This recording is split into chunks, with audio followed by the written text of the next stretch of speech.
I would like that all of you take a pledge that you will create intellectual property and a patent in your name within next 6 years.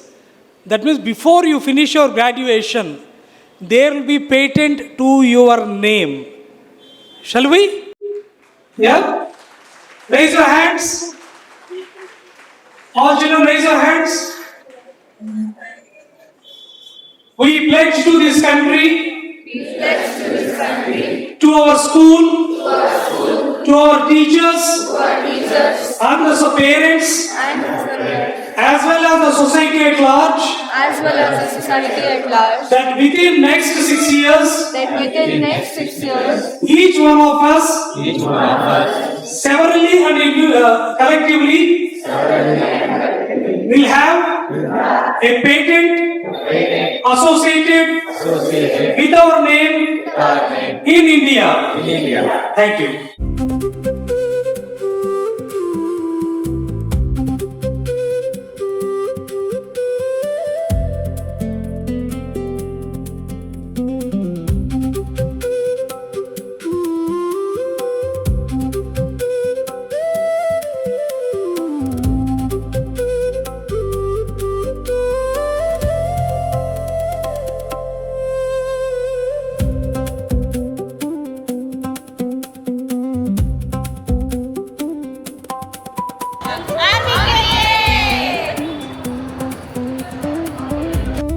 Namaste to one and all present here.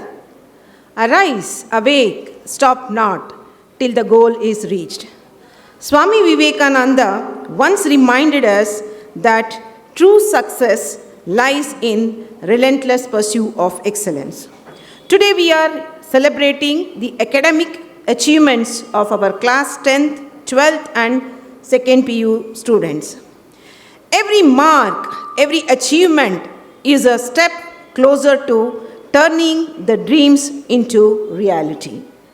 I am here to present a brief report on the result analysis of class 10th, 12th and 2nd PUC. For the academic year 25-26, we had 994 students from our 7 schools appearing for class 10th AISE examinations and 145 students from 4 schools appearing for class 12th and 2nd PU examinations. Here is the grade analysis. We have more than 7% of the students scoring more than 95% who are present here,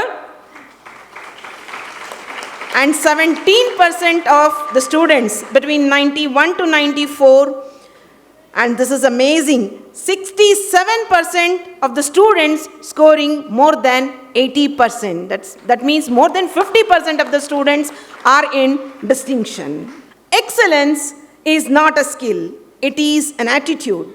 Here we have 111 students scoring perfect 100 in different subjects.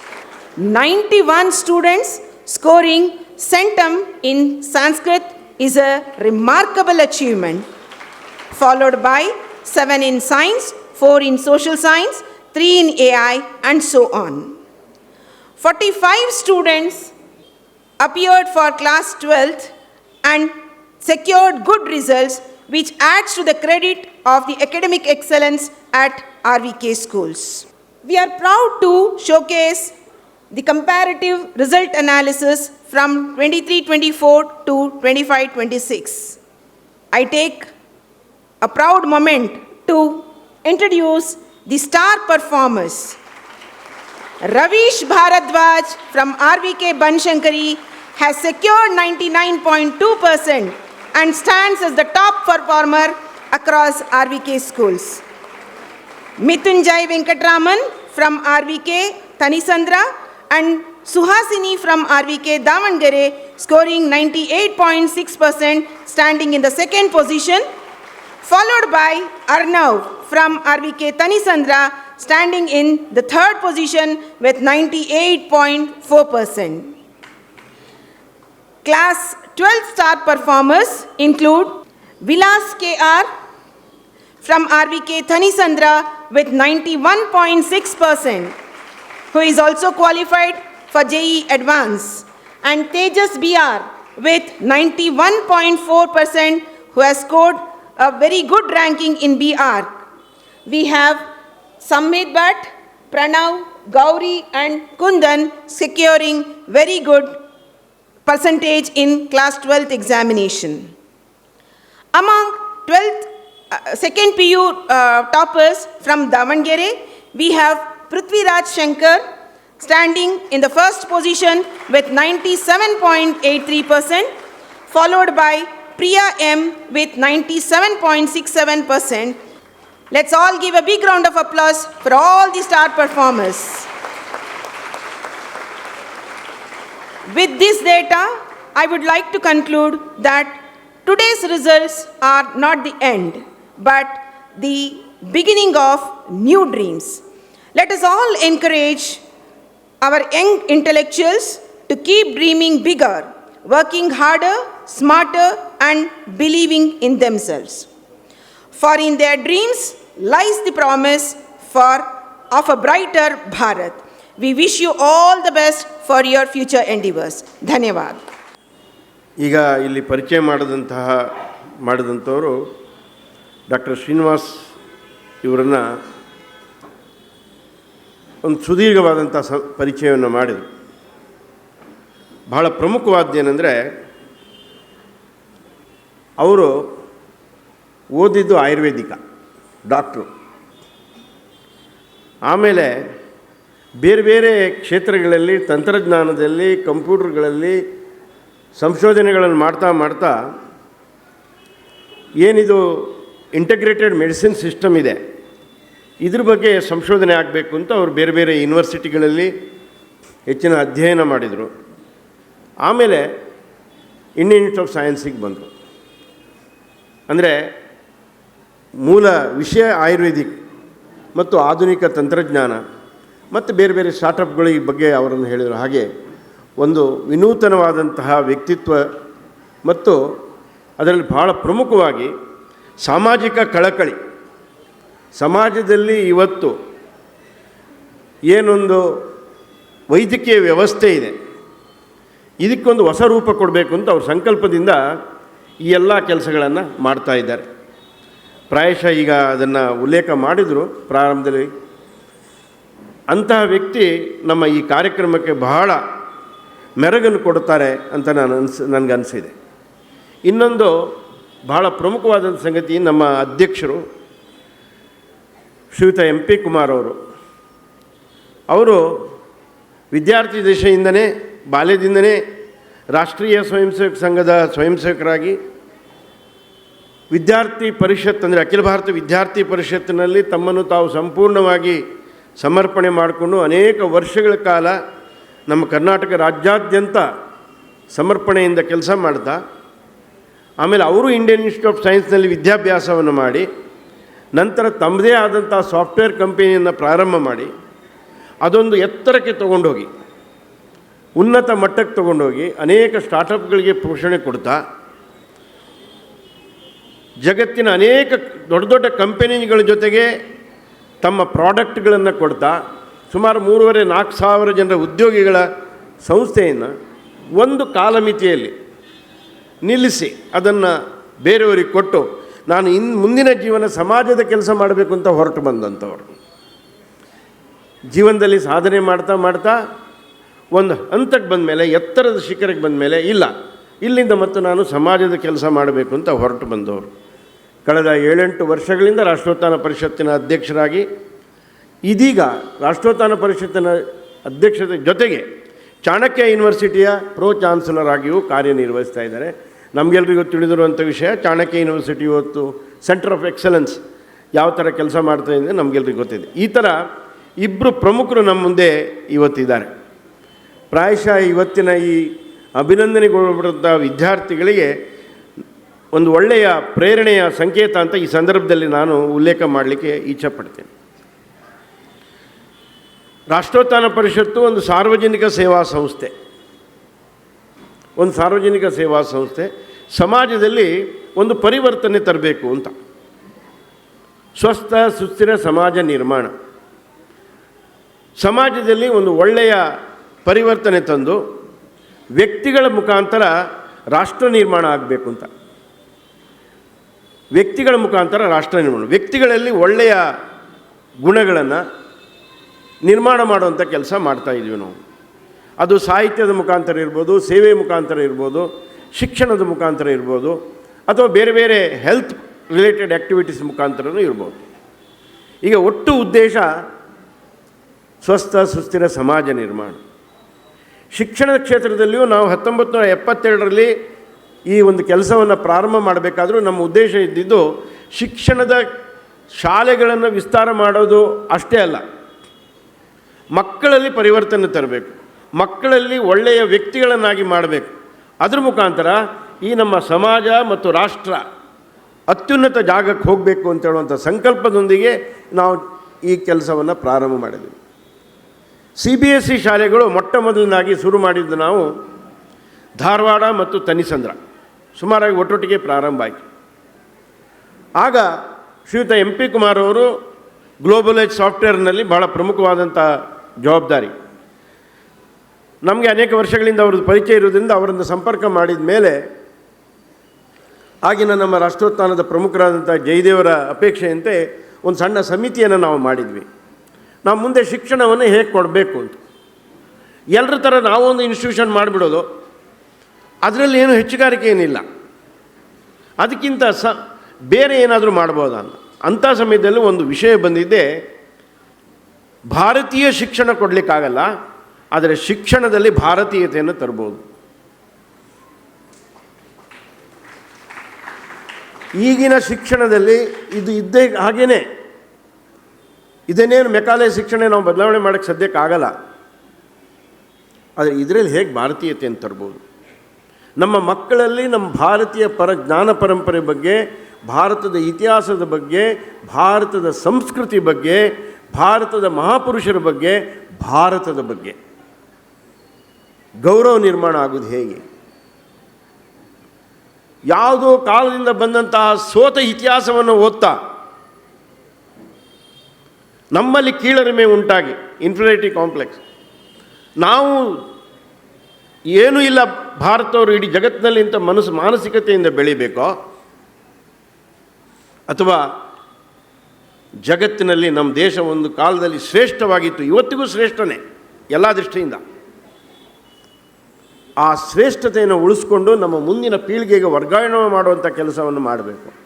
ಇದರ ಚಿಂತನೆಯ ಫಲವಾಗಿಯೇ ರಾಷ್ಟ್ರೋತ್ಥಾನ ಶಾಲೆ ಪ್ರಾರಂಭ ಆಯಿತು.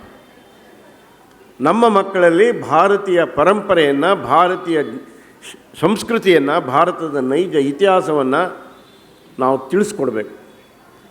ತನ್ಮೂಲಕ ಒಳ್ಳೆಯ ಮೌಲ್ಯಗಳನ್ನು ಅವರಲ್ಲಿ ಮೂಡಿಸ್ಬೇಕು.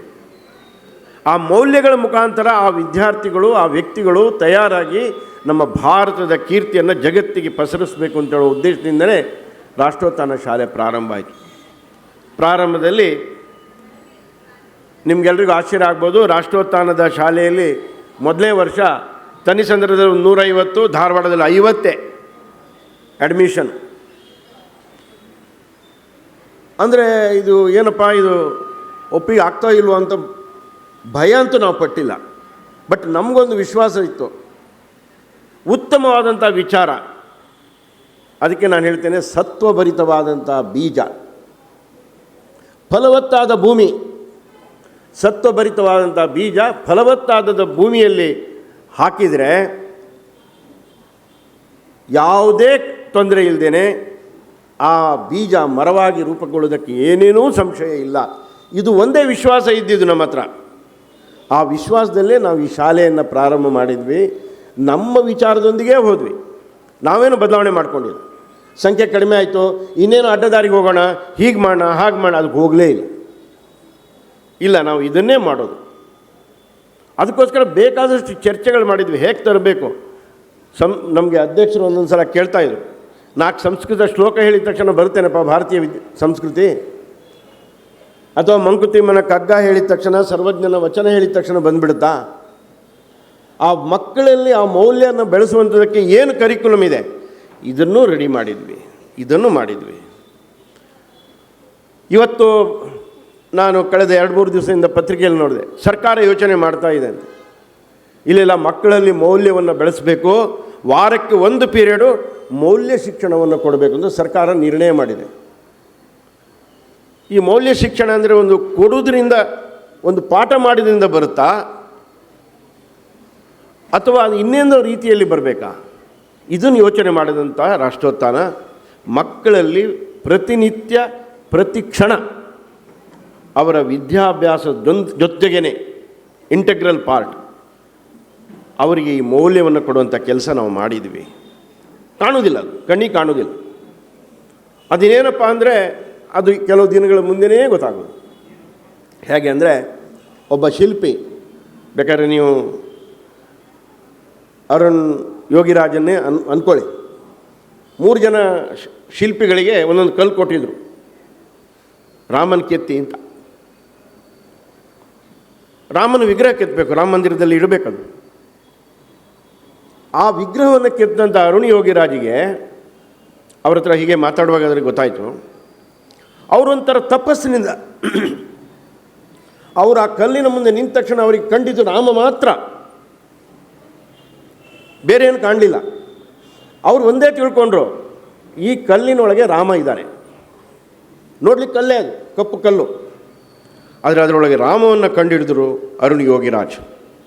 ಹಾಗಾಗಿ ಅದು ಕೆತ್ತಿದ್ದು ರಾಮನ ವಿಗ್ರಹವಾಯಿತು.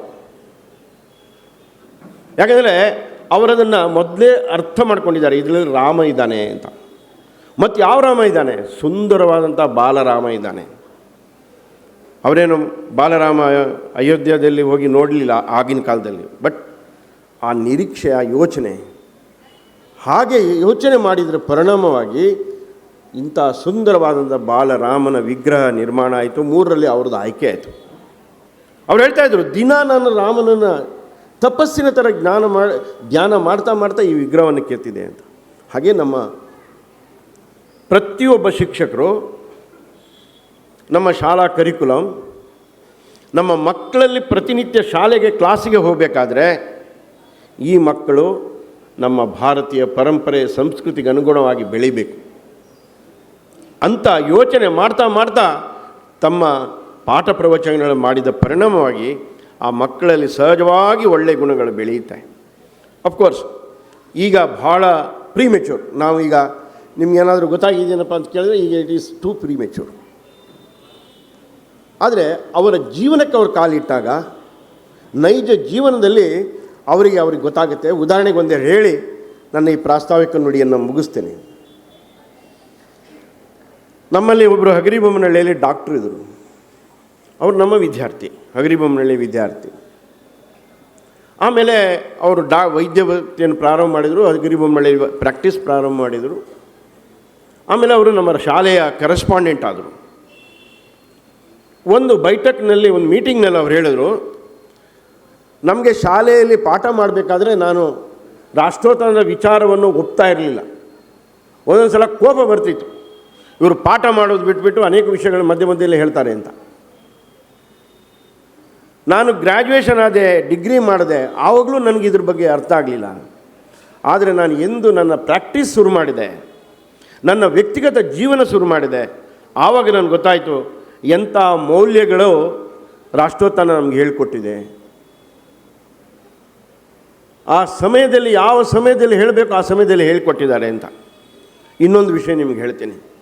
ಇದೇ ಜಾಗದಲ್ಲಿ ಹಗರಿಬೊಮ್ಮನಹಳ್ಳಿನ ಹಳೆ ವಿದ್ಯಾರ್ಥಿಗಳನ್ನು ನಾವು ಸುಮಾರು ಒಂದು 20-22 ವರ್ಷಗಳ ಹಿಂದೆ ಹಗರಿಬೊಮ್ಮನಹಳ್ಳಿ ವಿದ್ಯಾರ್ಥಿಗಳು ಯಾರ್ಯಾರು ಹಳೆ ವಿದ್ಯಾರ್ಥಿಗಳಿದ್ದಾರೆ, ಬೆಂಗಳೂರಿನಲ್ಲಿ ಬೇರೆ ಬೇರೆ ಕಡೆಯಲ್ಲಿದ್ದಾರೆ, ಹೀಗೆ ಸಂಪರ್ಕ ಮಾಡಿ ಇಲ್ಲಿ ಸೇರಿಸಿದ್ವಿ. ಒಂದು ದಿನಕ್ಕೆ ಬೆಳಗಿಂದ ಸಂಜೆವರೆಗೆ ಚರ್ಚೆಗಳಾಯಿತು. ಕೊನೆಗೆ ಅವರ ಅಭಿಪ್ರಾಯಗಳನ್ನು ಹೇಳಿ ಅಂತ ಹೇಳಿದಾಗ ಒಂದು ಮಾತು ಹೇಳಿದರು. ಎಲ್ಲ ಸಂಸಾರಸ್ಥರಾಗಿದ್ದಾರೆ, ಎಲ್ಲ ಕೆಲವು ಡಾಕ್ಟರ್ ಆಗಿದ್ದಾರೆ, ಕೆಲವು ಹೌಸ್ ವೈಫ್ಸ್ಗಳಾಗಿದ್ದಾರೆ, ಕೆಲವು ಬಿಸ್ನೆಸ್ ಮೆನ್ಗಳಾಗಿದ್ದಾರೆ, ಎಲ್ಲರೂ ಇದ್ದಾರೆ.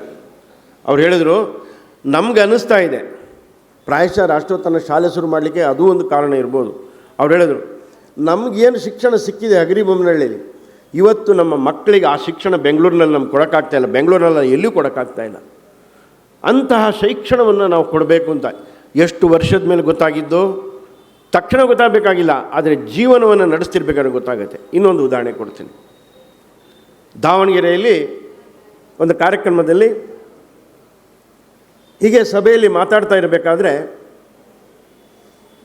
ರಾಷ್ಟ್ರೋತ್ಥಾನದ ಬಗ್ಗೆ ನಾನು ಮಾತಾಡಿದೆ. ಆಮೇಲೆ ಮುಖ್ಯ ಅತಿಥಿಗಳಾದಂಥ ಡಾಕ್ಟರ್ ಗಿರೀಶ್ ಅಂತ ಅವರು IAS ಅಧಿಕಾರಿ, ಅವ್ರು ಮಾತಾಡಿದ್ರು. ನನಗೂ ಗೊತ್ತಿಲ್ಲ ಅವರು ನಮ್ಮ ವಿದ್ಯಾರ್ಥಿ ಅಂತ.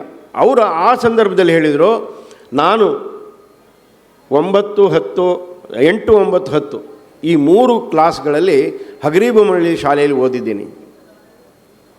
ನನಗೆ ಅನೇಕ ಸಲ ನನ್ನ ಈ ವೃತ್ತಿ ಜೀವನದಲ್ಲಿ IAS ಅಧಿಕಾರಿ ನನಗೆ ರಾಷ್ಟ್ರೋತ್ಥಾನದಲ್ಲಿ ಕೊಟ್ಟಂಥ ಮೌಲ್ಯಗಳು ನೆನಪಿಗೆ ಬರ್ತಾ ಇದೆ. ಅದು ನನ್ನ ಜೀವನವನ್ನು ಅತ್ಯಂತ ಒಳ್ಳೆಯದಾಗಿ ಮಾಡಿದೆ ಅಂತ. ಹೀಗೆ 10 ಉದಾಹರಣೆ ಕೊಡ್ಬೋದು. ಹೀಗೆ ಮಕ್ಕಳಿಗೆ ಒಳ್ಳೆಯ ಶಿಕ್ಷಣ ಜೊತೆಗೆ ಒಳ್ಳೆಯ ಮೌಲ್ಯಗಳನ್ನು, ನಮ್ಮ ಜ್ಞಾನ ಪರಂಪರೆಗಳನ್ನು ಕೊಟ್ಟರೆ ಆ ಮಕ್ಕಳು ನಿಜಕ್ಕೂ ಒಂದು ಶ್ರೇಷ್ಠ ವ್ಯಕ್ತಿಗಳಾಗ್ತಾರೆ ಅಂತ ವಿಶ್ವಾಸನ ನಾವೇನು ಶುರು ಮಾಡಿದ್ವಿ. ಇವತ್ತು ರಾಷ್ಟ್ರೋತ್ಥಾನದ 20 CBSE ಶಾಲೆ ಇದೆ. 22,200 ವಿದ್ಯಾರ್ಥಿಗಳು ನಮ್ಮ ಶಿಕ್ಷಣ ಸಂಕುಲದಲ್ಲಿ ಓದ್ತಾ ಇದ್ದಾರೆ. ಭಾಳ ಸಂತೋಷದಿಂದ ಹೇಳ್ತಾರೆ.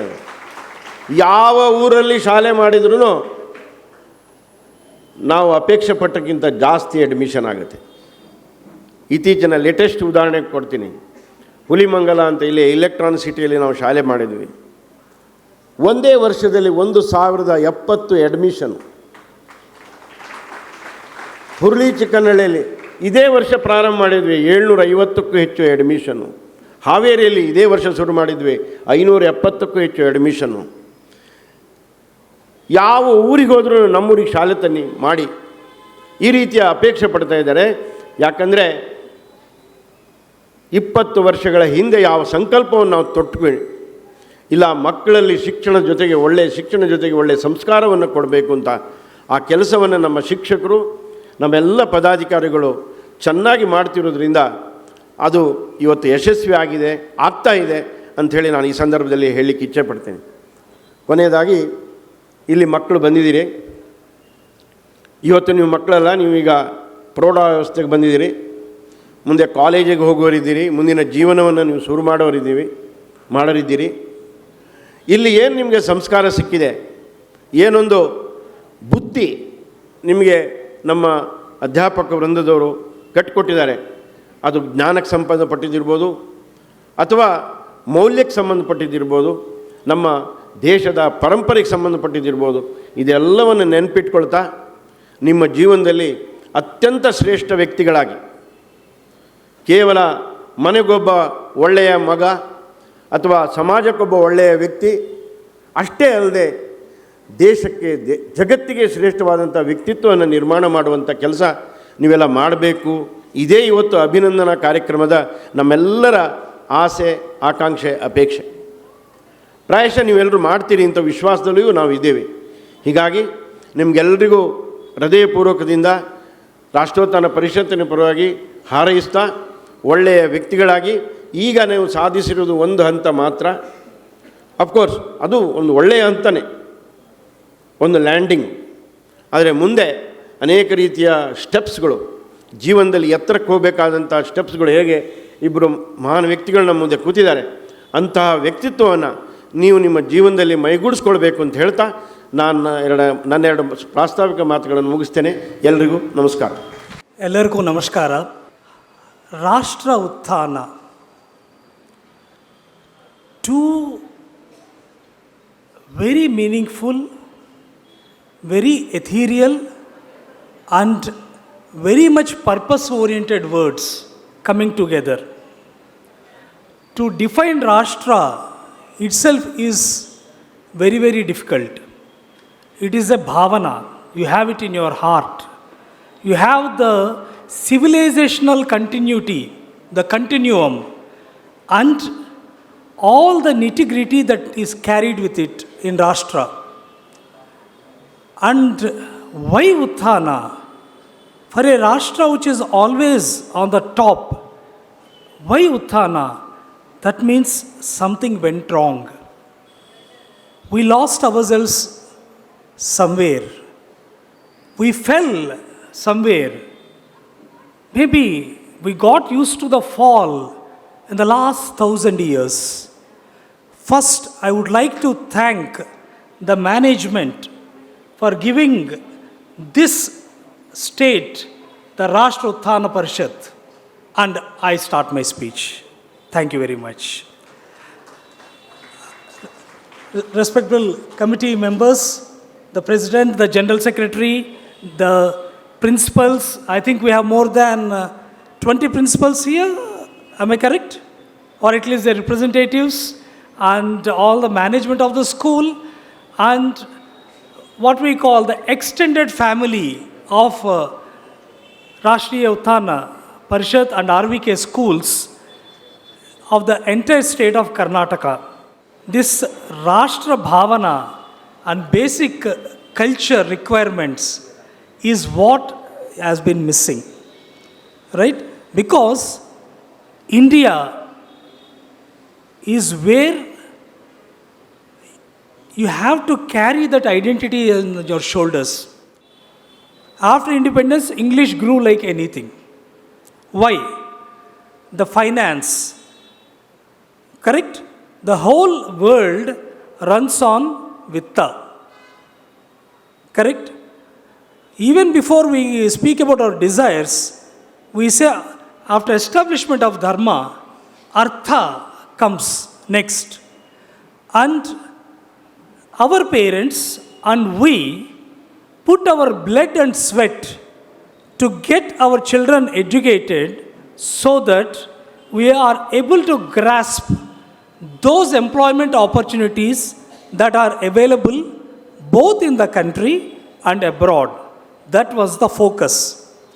And this resulted in a great brain drain. And we are also part of the brain drain. But in the last 10 years, there is a huge change. The innovation revolution, people speak of green revolution, white revolution, and most of the other revolutions. But today, let me declare to you, this is going to be the decade or a quarter century of innovation revolution of India under Narendra Modi. Let us be very clear about that.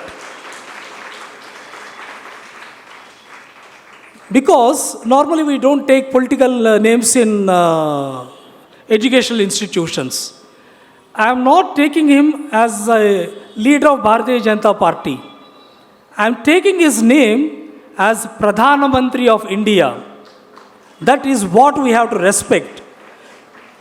He brought back respect to the position. That is the first thing. Second thing, he made sure that there is no complaint against the innovation and entrepreneurship condition and situation in India. And today we are facing brain gain. Now we don't know where to adjust that. The brains are ready to come back to India. And my dear youngsters, you are living in the golden age of innovation.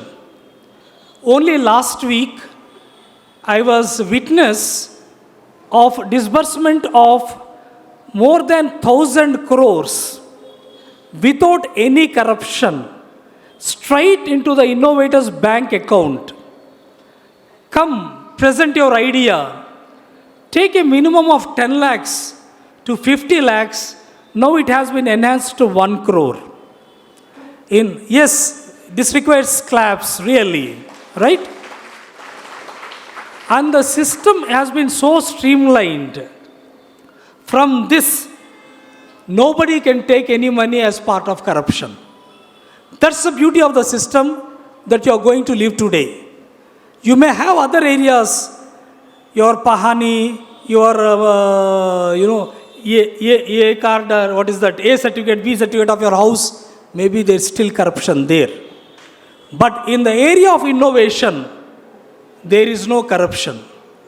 And in the development of entrepreneurship, let me tell you, just in my center for medtech and sustainability, we have 70 startups that are working day and night to bring intellectual property in India. Overall, it is a multi-thousand companies which have started off in the last 10 years. Did we start it today? No.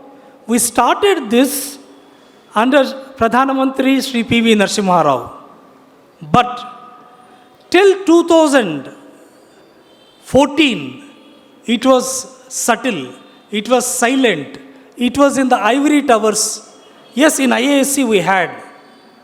Did we have it in the schools? But today, I have come to learn, we have adult tinkering labs, we have entrepreneurship development systems in the schools. This is where the mindset has to change. While we appreciate the 95% and above, do not forget the others also. Because the risk-taking capacity is not just with the 95% and above.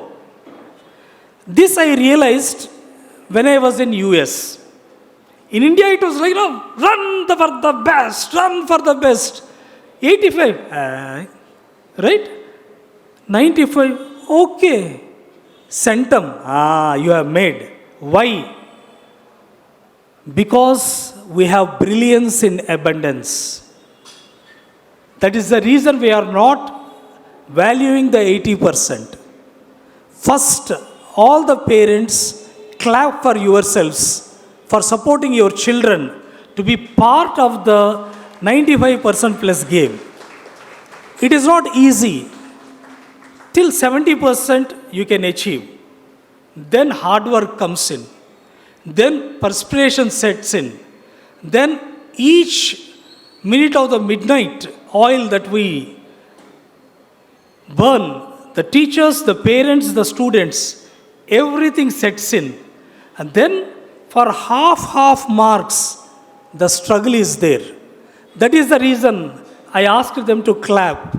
Because in cricket stadium, you clap a lot for each run. Why not for each half mark? Right? It is not easy to get. Once you touch 95%, for each half mark, believe me, there is blood, sweat, and psychological depression that you have to fight to get each half mark beyond that. Right?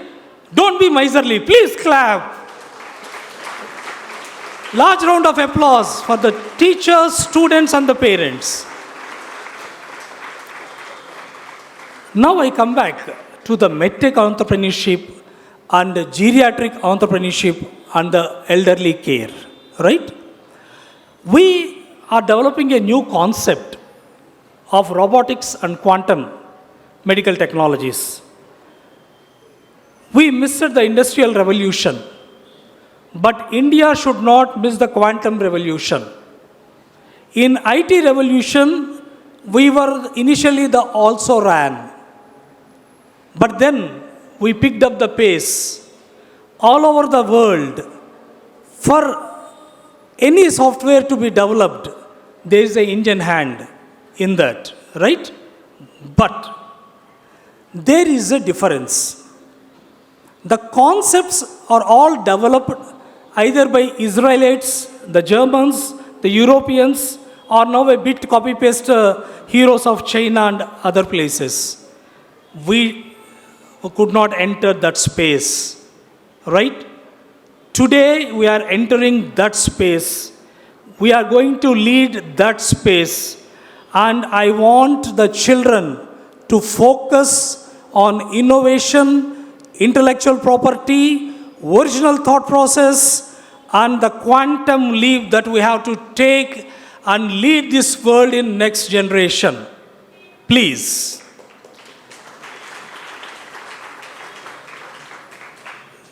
There is no meaning in calling ourselves as the country which has given Vasudhaiva Kutumbakam. There is no meaning at all. Unless we are able to give Disha Nirdesha for the world to go into the righteous path, at the same time have the caliber to do Dushta Sikshana and Sishta Rakshana. Otherwise, having all what we call only the educated doesn't mean anything. The educated should work towards strengthening the defense systems of this country. The educated and the geniuses that are coming up should work for the health of this country.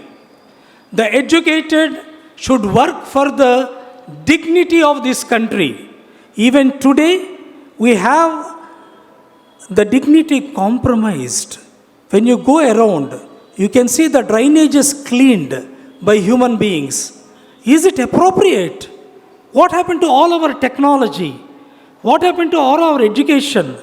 How much of projects are coming out of the schools that can directly put into the systems where a business can be developed and these areas can be done with technology rather than human being. I would like to ask you and request you and plead you to join the social robotics revolution. We are having more engineers in this country than laborers. A very good situation, but then if you are not able to use them properly, a very pathetic situation.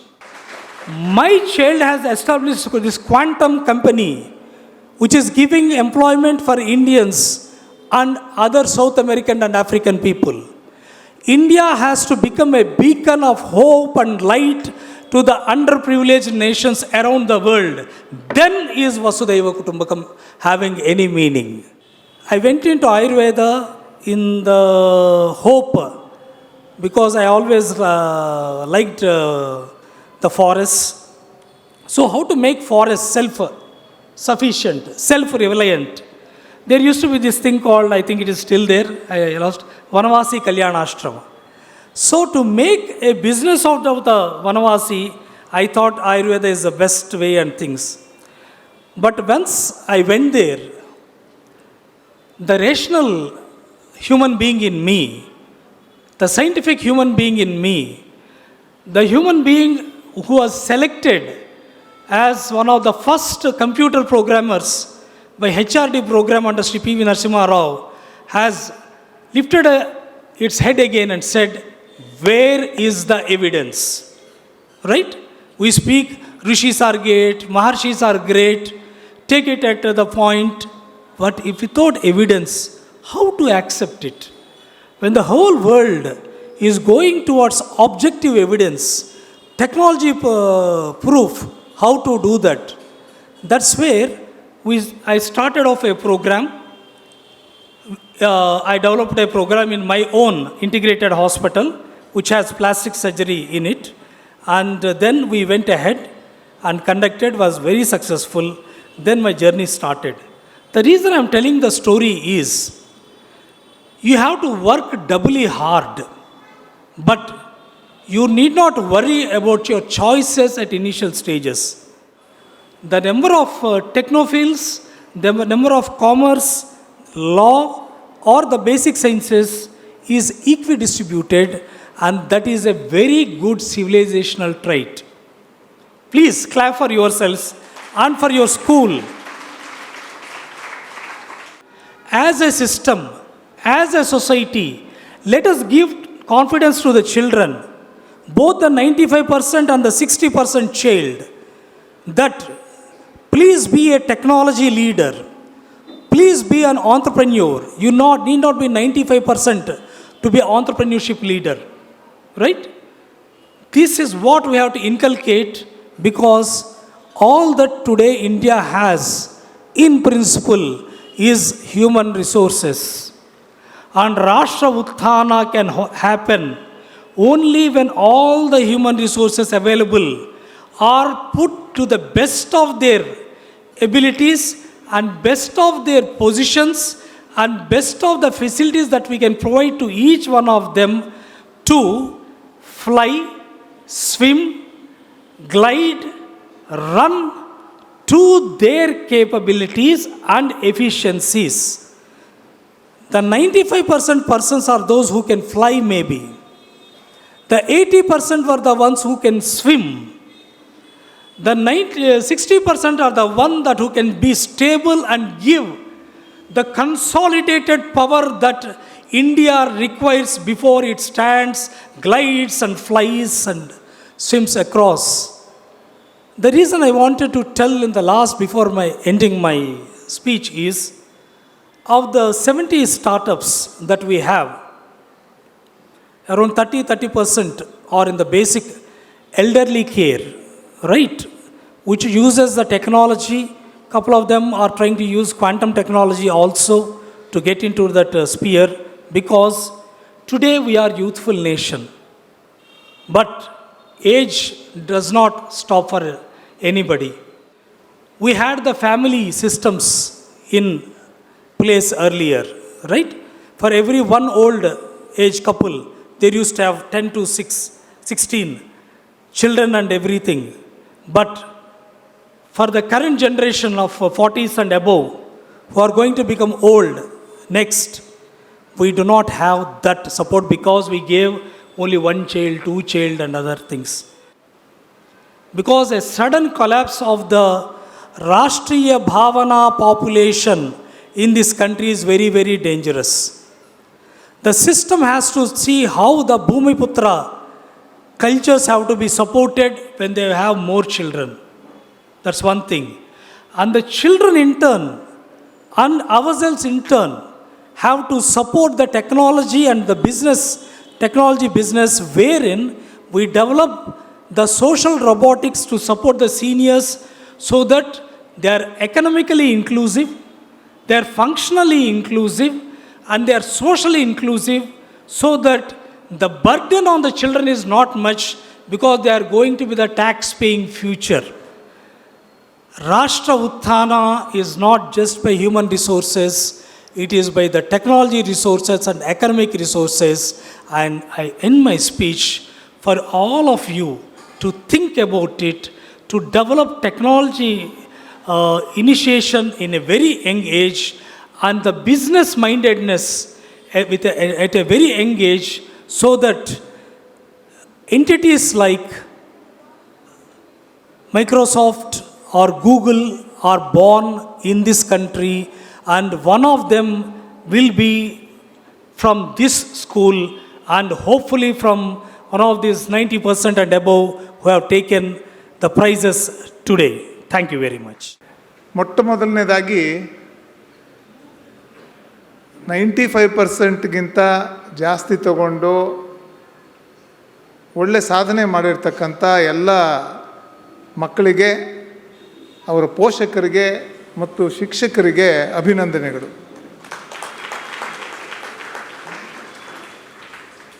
Doctor Srinivas ಅವರು ತುಂಬ ಚೆನ್ನಾಗಿ ಹೇಳಿದರು.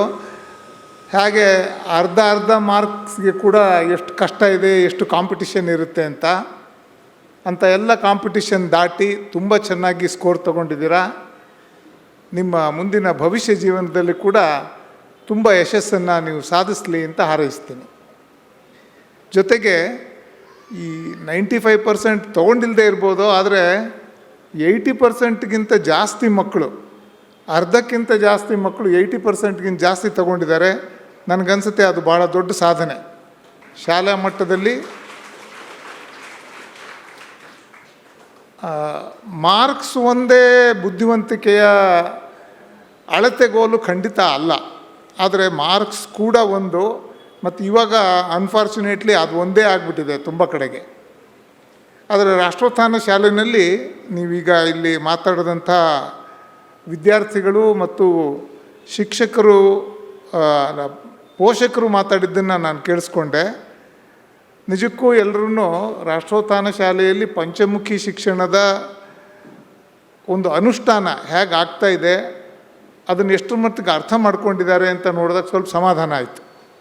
ಯಾಕೆಂದರೆ ವಿದ್ಯಾರ್ಥಿಗಳ marks ಹೇಳುವಾಗ, ಅವರು ಇಲ್ಲಿ ಬಹುಮಾನ ತಗೊಳ್ಳೋಕೆ ಬಂದಾಗ ಅವರ ಬೇರೆ ಸಾಧನೆಗಳು ಕೂಡ ಹೇಳ್ತಾಯಿದ್ರು. ಅವರು ಸಂಗೀತದಲ್ಲಿ ಮಾಡಿರ್ಬೋದು, ಕ್ರೀಡೆನಲ್ಲಿ ಮಾಡಿರಬಹುದು, ಯೋಗದಲ್ಲಿ ಮಾಡಿರಬಹುದು.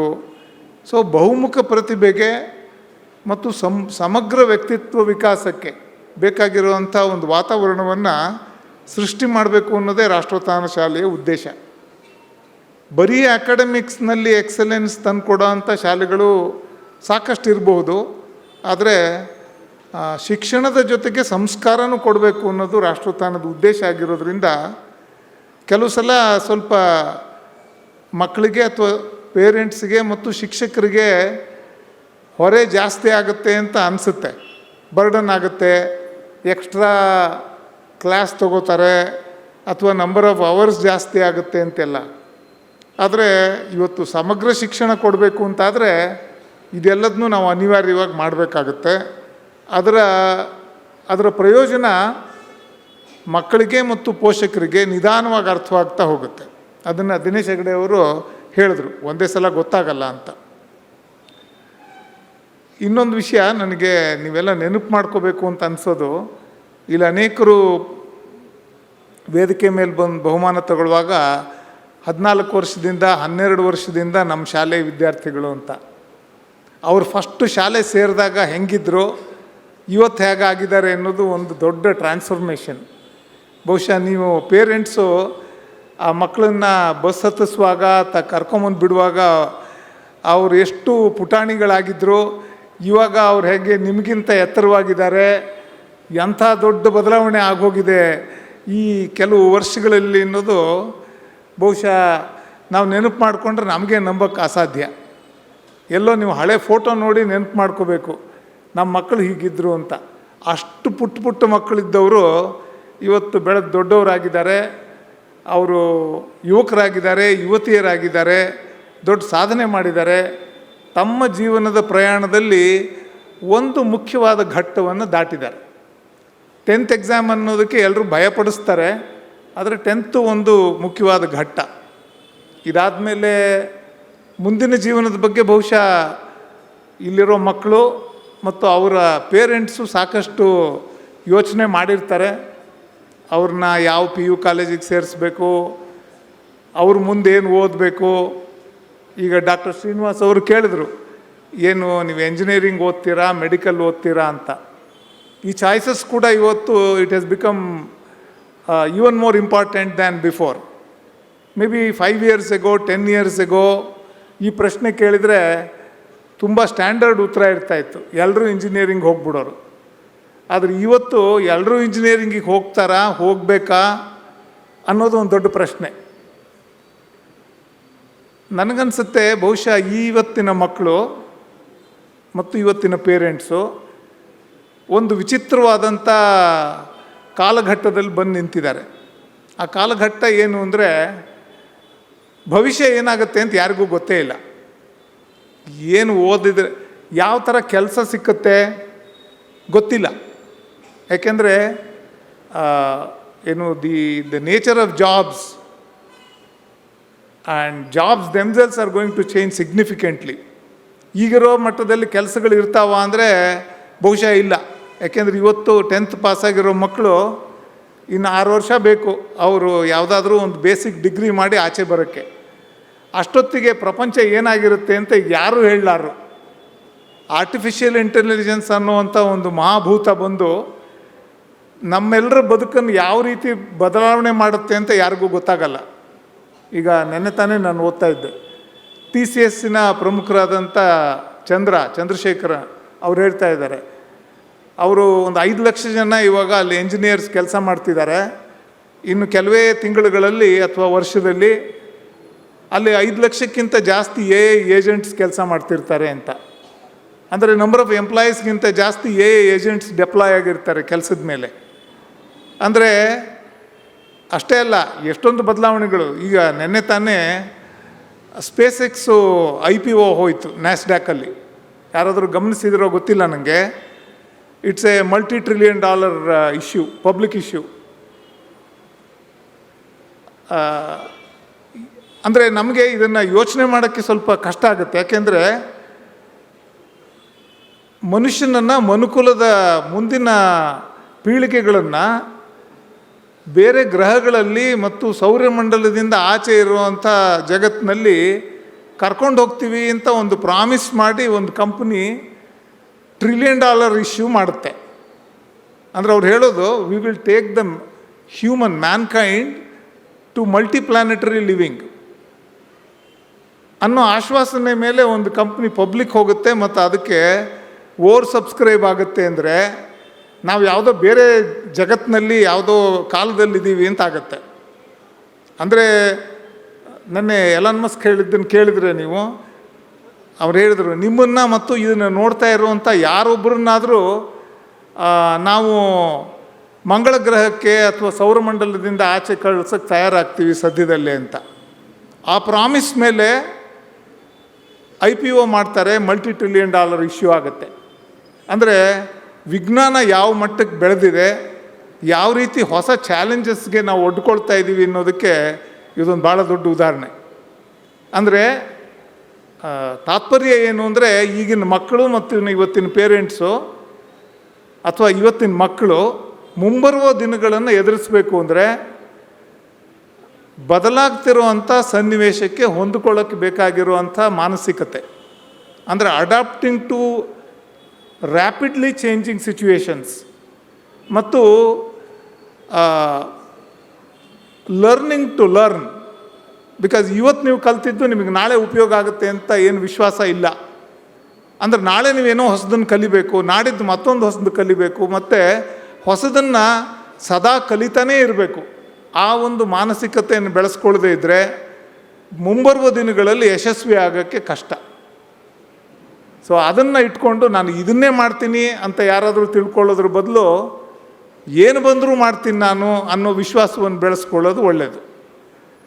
ಕೆಲಸ ಹುಡ್ಕೋದಕ್ಕಿಂತ ಕೆಲಸ ಕೊಡ್ತೀನಿ ಅಂತ ಯೋಚನೆ ಮಾಡೋದು ಒಳ್ಳೆಯದು. ಆಂಟ್ರಪ್ರಿನರ್ಶಿಪ್ ಬಗ್ಗೆ ಡಾಕ್ಟರ್ ಶ್ರೀನಿವಾಸ್ ಅವ್ರು ಹೇಳಿದ್ರು, ನಾನು ಕೆಲಸ ಹುಡುಕಲ್ಲ, ನಾನು ಬೇರೆಯವ್ರಿಗೆ ಕೆಲಸ ಕೊಡ್ತೀನಿ ಅಂತ ಇಲ್ಲಿ ಕೂತಿರೋ ಮಕ್ಕಳು ಯೋಚನೆ ಮಾಡಿದ್ರೆ ಅಟ್ಲೀಸ್ಟ್ ಅರ್ಧದಷ್ಟು ಜನರಾದರೂ ಅದನ್ನ ಇನ್ನು ನೆಕ್ಸ್ಟ್ ಒಂದು 10 ವರ್ಷದಲ್ಲೋ 5 ವರ್ಷದಲ್ಲೋ ಅಚೀವ್ ಮಾಡಿದ್ರೆ ನೀವು ಒಂದು ಒಳ್ಳೆ ಸಾಧನೆ ಮಾಡ್ತೀರಾ ಮತ್ತು ಸಮಾಜಕ್ಕೆ ದೇಶಕ್ಕೆ ಒಂದು ಒಳ್ಳೆ ಕೊಡುಗೆ ಕೊಡ್ತೀರಾ. ಇನೋವೇಷನ್ ಬಗ್ಗೆ, ಪ್ರಾಡಕ್ಟ್ ಡೆವಲಪ್ಮೆಂಟ್ ಬಗ್ಗೆ, IP ಡೆವಲಪ್ಮೆಂಟ್ ಬಗ್ಗೆ ಡಾಕ್ಟರ್ ಶ್ರೀನಿವಾಸ್ ಹೇಳಿದರು. ಯಾಕೆಂದರೆ ಅವರು ಅಂಥದ್ದೇ ಒಂದು ವಿಭಾಗವನ್ನು IASನಲ್ಲಿ ಅವರು ಲೀಡ್ ಮಾಡ್ತಾ ಇದ್ದಾರೆ. He is the head of such department. ಅವ್ರು ಹೇಳಿದ್ರಲ್ಲ 70 ಸ್ಟಾರ್ಟಪ್ಸಲ್ಲಿ ಕೆಲಸ ಮಾಡ್ತಾ ಇದೆ ಅಂತ. ಇವತ್ತು ನಿಜಕ್ಕೂ ಒಂದು ಒಳ್ಳೆ ಬದಲಾವಣೆ ನಮ್ಮ ದೇಶದಲ್ಲಿ ಆಗಿರೋದು ಅಂದರೆ failure is not A tab. ಮೊದಲೇ ನಾವೆಲ್ಲ ಚಿಕ್ಕವರಾಗಿದ್ದಾಗ ಯಾರಾದರೂ ಒಬ್ಬ ಫೇಲ್ ಆದ ಅಂದರೆ ಪರೀಕ್ಷೆಯಲ್ಲಾಗಲಿ ಜೀವನದಲ್ಲಾಗಲಿ ಅವರನ್ನು ಅಥವಾ ಏನೋ ಬಿಸ್ನೆಸ್ ಮಾಡೋಕ್ಕೆ ಹೋಗಿ ಫೇಲ್ ಆದರೆ ಅವರಿಗೆ ಏನೂ ಸಮಾಜದಲ್ಲಿ ಗೌರವ ಇರಲಿಲ್ಲ, ಅವ್ರನ್ನ ರೈಟ್ ಆಫ್ ಮಾಡಿಬಿಡ್ತಾಯಿದ್ರು. ಇವತ್ತು ಫೇಲ್ಯೂರನ್ನು ಚೆನ್ನಾಗಿ ತಗೊಳ್ಳೋ ಅಂಥ ಒಂದು ಮಾನಸಿಕತೆ ಬಂದಿದೆ. ಈಗೊಬ್ಬ ಸ್ಟಾರ್ಟಪ್ ಮಾಡಿದ್ರು, ಆ ಸ್ಟಾರ್ಟಪ್ ಫೇಲ್ ಆಯಿತು ಅಂದರೆ ಅಟ್ಲೀಸ್ಟು ವೆಂಚರ್ ಕ್ಯಾಪಿಟಲಿಸ್ಟ್ಸಿಗೆ ದಟ್ಸ್ ಎ ಪಾಸಿಟಿವ್ ಥಿಂಗ್. 2 ಸಲ ಫೇಲ್ ಆಗಿದ್ದಾನೆ ಅಂದರೆ ಅವ್ನು ಒಳ್ಳೆ ಪಾಠಗಳು ಕಲ್ತಿದ್ದಾನೆ ಅಂಥೇಳಿ ಅವ್ನು ಮಾಡೋ ಹೊಸ ವೆಂಚರ್ ಮೇಲೆ ದುಡ್ಡು ಹಾಕೋಕ್ಕೆ ಅವ್ರು ತಯಾರಾಗ್ತಾರೆ. ಆ ಥರದ್ದೊಂದು ಮಾನಸಿಕತೆ ಇವತ್ತು ನಮ್ಮ ಸಮಾಜದಲ್ಲಿ ಬಂದಿದೆ. ಅದರಿಂದ ಇವತ್ತಿನ ಮಕ್ಕಳಿಗೆ ಇದೊಂದು ಒಳ್ಳೆಯ ಅವಕಾಶ. ಭವಿಷ್ಯ ಏನಿರಬೇಕು, ಭವಿಷ್ಯದಲ್ಲಿ ನಾನು ಏನಾಗಬೇಕು ಅನ್ನೋ ಪ್ರಶ್ನೆ ಎಲ್ರಿಗೂ ಇರುತ್ತೆ. ಯಾಕೆಂದರೆ ಯಶಸ್ಸು ಅಂದರೆ ಏನು, what is success in life, ಅದನ್ನೇನಾದರೂ ನಾವು ಡಿಫೈನ್ ಮಾಡೋಕ್ಕೆ ಹೊರಟ್ರೆ ಅದು ಒಬ್ಬೊಬ್ರಿಗೆ ಒಂದೊಂದಾಗಿರುತ್ತೆ. ಅದೇನು ಹಣನ, ಕೀರ್ತಿನ, ಪರೋಪಕಾರನ, ಸಂತೋಷನ, ನೆಮ್ಮದಿನ, ತೃಪ್ತಿನ, ತುಂಬ ವಿಷಯಗಳಿದೆ. ಆದ್ದರಿಂದ ಪ್ರತಿಯೊಬ್ಬರು ತಮ್ಮದೇ ದೃಷ್ಟಿನಲ್ಲಿ ಅವರಿಗೆ ಯಾವುದು ಸಕ್ಸಸ್ ಅಂತ ಯೋಚನೆ ಮಾಡಿ ಆ ದಿಕ್ಕಿನಲ್ಲಿ ಮುಂದೆ ಹೋಗಬೇಕು. ಆದರೆ ನಿಮ್ಮ ಭವಿಷ್ಯವನ್ನು ನೀವು ಯೋಚನೆ ಮಾಡುವಾಗ ಎಷ್ಟೇ ಒಂದು ಅನಿಶ್ಚಿತ ಪರಿಸ್ಥಿತಿ ಇವತ್ತು ನಮ್ಮ ಕಣ್ಣು ಮುಂದೆ ಇರಬಹುದು, ಆದರೆ ಇವತ್ತು ನಮ್ಮ ದೇಶದಲ್ಲೂ ಒಂದು ಒಳ್ಳೆಯ ಅವಕಾಶ ಇರೋದು, it is possible for you to dream big, think big. ಚಿಕ್ಕದಾಗಿ ಯೋಚನೆ ಮಾಡಬೇಡಿ, ನನಗೆ ಯಾವುದೋ ಒಂದು ಕೆಲಸ ಸಿಕ್ಕರೆ ಸಾಕು ಅಂತ. ಸ್ವಲ್ಪ ದೊಡ್ಡದಾಗಿ ಯೋಚನೆ ಮಾಡಿ. ಫೇಲ್ ಆದರೆ ಏನು ಪರವಾಗಿಲ್ಲ, ಆದರೆ ಚಿಕ್ಕದಾಗಿ ಯೋಚನೆ ಮಾಡೋದನ್ನು ಬಿಟ್ಬಿಡಿ. ದೊಡ್ಡದಾಗಿ ಯೋಚನೆ ಮಾಡಿ, ಥಿಂಕ್ ಬಿಗ್, ಡ್ರೀಮ್ ಬಿಗ್. ಅದಕ್ಕಾಗಿ ಬೇಕಾಗಿರುವಂಥ ಒಂದು ಡಿಸೈರ್, ಅದಕ್ಕೆ ಬೇಕಾಗಿರುವಂಥ ಒಂದು ಡಿಟರ್ಮಿನೇಷನ್ ಮತ್ತು ಅದಕ್ಕೆ ಬೇಕಾಗಿರೋ ಡೆಡಿಕೇಶನ್, ಅದನ್ನು ಬೆಳೆಸ್ಕೊಳ್ಳಿ. ಯಾಕೆಂದರೆ ಬರೀ ಡಿಸೈರ್ ಇದ್ದರೆ ಸಾಲದು, ಅದು ಹಗಲ್ಗನಸಾಗ್ಬಿಡುತ್ತೆ. ಅದನ್ನು ಸಾಧಿಸ್ತೀನಿ ಅನ್ನೋವಂಥ ಒಂದು ಡಿಟರ್ಮಿನೇಷನ್ ಇರಬೇಕು ಮತ್ತು ಅದಕ್ಕಾಗಿ ಹಾರ್ಡ್ ವರ್ಕ್ ಮಾಡಬೇಕು, ಅದಕ್ಕಾಗಿ ಒಂದು ಡೆಡಿಕೇಶನ್ ಬೇಕು. ನೀವು ಇಟ್ಕೊಳ್ಳೋ ಗುರಿಗೆ ಇದಿಷ್ಟನ್ನು ಇಟ್ಕೋಬೇಕು, ಅದಕ್ಕೆ ಬೇಕಾಗಿರೋ ಪ್ಯಾಷನ್ ಬೇಕು, ಪರ್ಸಿವರೆನ್ಸ್ ಬೇಕು, ಪರ್ಫೆಕ್ಷನ್ನಿಗೆ ಬೇಕಾಗಿರುವಂಥ ಮಾನಸಿಕತೆ ಬೇಕು. ಅವುಗಳನ್ನು ಬೆಳೆಸ್ಕೊಳ್ಳಿ. ಮತ್ತು ಇನ್ನು ಕೆಲವು ವಿಷಯಗಳ ಬಗ್ಗೆ ನೀವು ಐ ಥಿಂಕ್ ಇಟ್ ಈಸ್ ಏನು ಅದನ್ನು ಡೂಸ್ ಆ್ಯಂಡ್ ಡೋಂಟ್ಸ್ ಅಂತ ಹೇಳಿದ್ರೆ, ಇದು ಡೂಸ್ ಆದರೆ ಡೋಂಟ್ಸಲ್ಲಿ ಅವಾಯ್ಡ್ ಡಿಸ್ಟ್ರ್ಯಾಕ್ಷನ್ಸ್. ಇವಾಗ ಈಗಿನ ಮಕ್ಕಳಿಗೆ ಅವಕಾಶ ಎಷ್ಟಿದೆಯೋ ಅಷ್ಟೇ ಜಾಸ್ತಿ ಡಿಸ್ಟ್ರ್ಯಾಕ್ಷನ್ನು ಇದೆ. ಅದು ಮೊಬೈಲ್ ಫೋನ್ನಲ್ಲಿರ್ಬೋದು, ಸೋಷಿಯಲ್ ಮೀಡಿಯಾದಲ್ಲಿರ್ಬೋದು, ಬೇರೆ ಬೇರೆ ಇನ್ನೂ ಏನೇನೋ ಅವಕಾಶಗಳು ಅಥವಾ ಟ್ರ್ಯಾಪ್ಗಳು ನಮ್ಮ ಕಣ್ಣು ಮುಂದಿವೆ. ಇವುಗಳಿಂದ ಸ್ವಲ್ಪ ನಮ್ಮನ್ನು ದೂರ ಇಟ್ಕೊಳ್ಳೋದಕ್ಕೆ ನಾವು ವಿಶೇಷ ಪ್ರಯತ್ನ ಮಾಡಬೇಕು. ಅವಾಯ್ಡ್ ಮಾಡಬೇಕು ಡಿಸ್ಟ್ರ್ಯಾಕ್ಷನ್ನ, ಮತ್ತು ಅವಾಯ್ಡ್ ಮಾಡಬೇಕು ಕಂಪೇರ್ ಮಾಡೋದನ್ನು ಮತ್ತು ವರಿ ಮಾಡೋದನ್ನ. ಆಯಿತು, ಏನೋ ಒಂದು ಮಾಡಿದ್ರೆ ಅದು ಆಗಲಿಲ್ಲ ಅಂದರೆ ತುಂಬ ತಲೆಬಿಸಿ ಮಾಡ್ಕೋಬೇಡಿ, ಇನ್ನೊಂದು ಮಾಡೋಕ್ಕೆ ಅವಕಾಶ ಇದೆ, ಬೇಕಾದಷ್ಟು ಅವಕಾಶ ಇದೆ. ನಿಮ್ಮ ಜೀವನದಲ್ಲಿ ನೀವಿನ್ನೂ ಮೊದಲನೇ ಘಟ್ಟ ಅಷ್ಟೇ ತಲುಪಿದ್ದೀರಾ, ಇನ್ನೂ there is a long journey.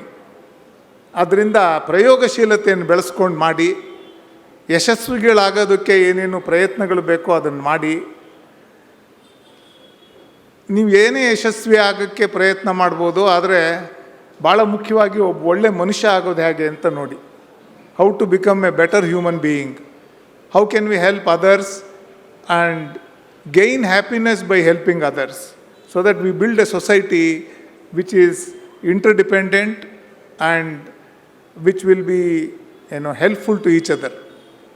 ಒಬ್ಬ ಒಳ್ಳೆ ನಾಗರಿಕನಾಗಿ, ಒಬ್ಬ ಒಳ್ಳೆ ಮನುಷ್ಯನಾಗಿ, ಒಬ್ಬ ಯಶಸ್ವಿ ವ್ಯಕ್ತಿಯಾಗಿ ಬೆಳೆಯೋದಕ್ಕೆ ನಿಮ್ಮ ಭವಿಷ್ಯ ಜೀವನ ನಿಮಗೆ ದಾರಿ ಮಾಡಿಕೊಡಲಿ, ಅದಕ್ಕೆ ನಿಮಗೆ ಭಗವಂತ ಆಶೀರ್ವಾದ ಮಾಡಲಿ ಅಂತ ಹೇಳ್ತಾ ನಾನು 2 ಮಾತು ಮುಗಿಸ್ತೀನಿ. ನಮಸ್ಕಾರ. Distinguished guests, respected staffs and my dear friends, Namaste to all. I am Ravish Bharadwaj from Rashtrotthana Vidya Kendra, Banashankari, and I am today very delighted to be in front of you all to share my 10 years of experience at Rashtrotthana Vidya Kendra. I joined the school in first standard, and from the Akshara Abhyasa day to this very momentous occasion, it's been unforgettable chapters of my life. The dictionary defines a school as an educational institution designed for training and learning. But Rashtrotthana has been much more than that to me. It's been the cradle of my holistic development. Sports was a major catalyst in my growth. I was selected for athletics coaching in 7th standard, and I was fortunate enough to represent my school in CBSE clusters competitions and also in Vidya Bharati state level competitions thrice.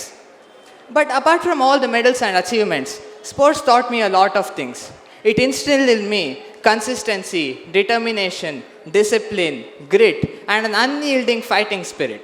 But more than all of that, it taught me how to win with humility and lose with grace. My horizons were further broadened by the school's personality development programs and the cultural fests.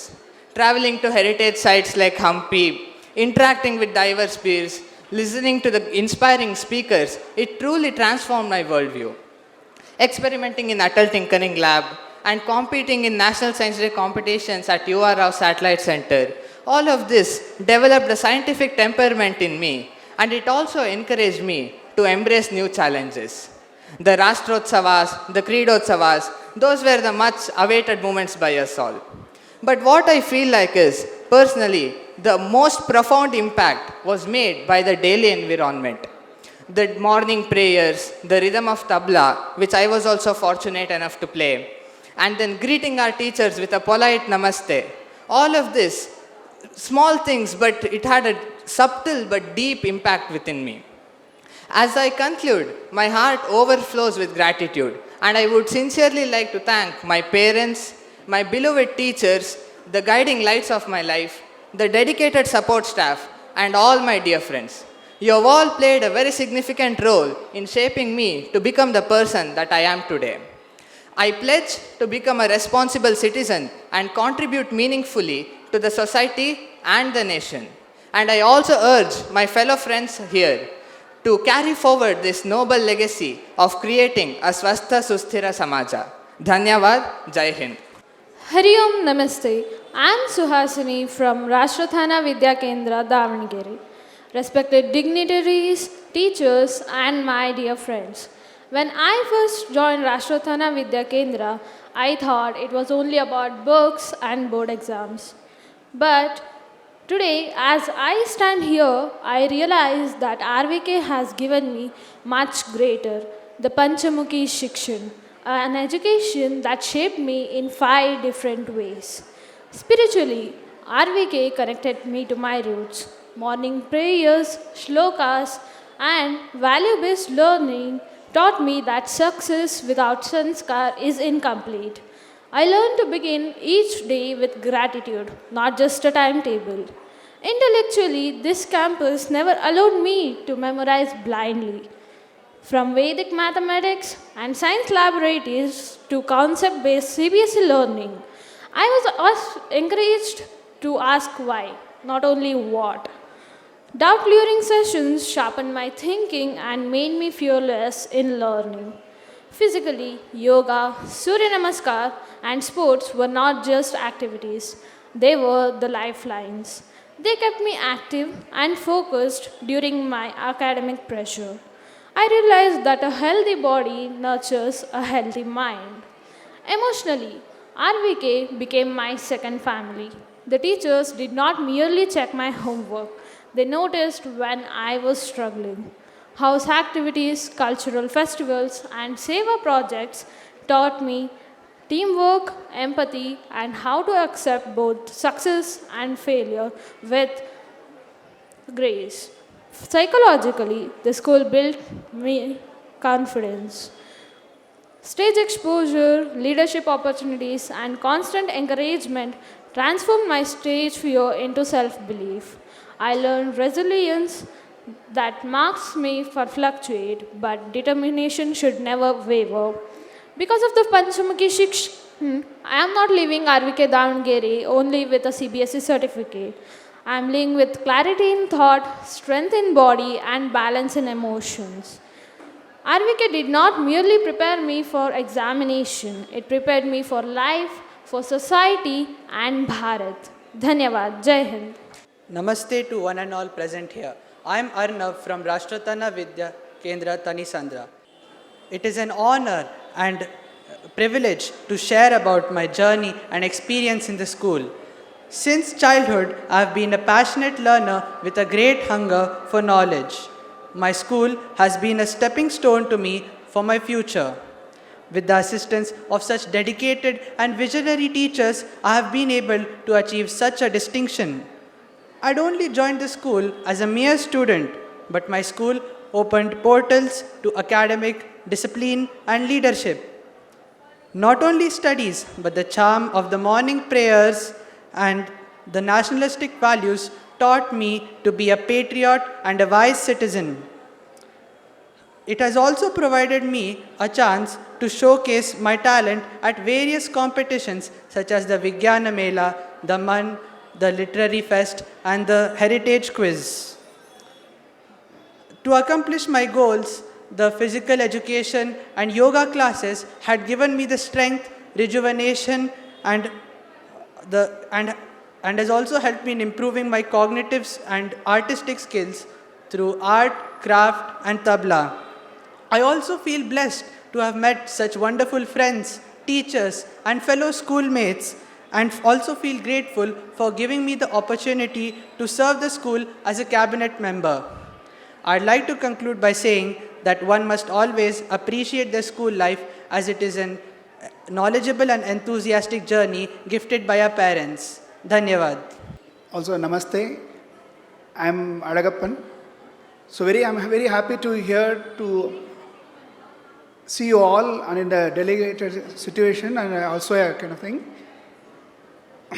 I have immense pleasure to be here on behalf of my son Ramnathan, and I'm very proud here that he paved a way for me to be here in this event.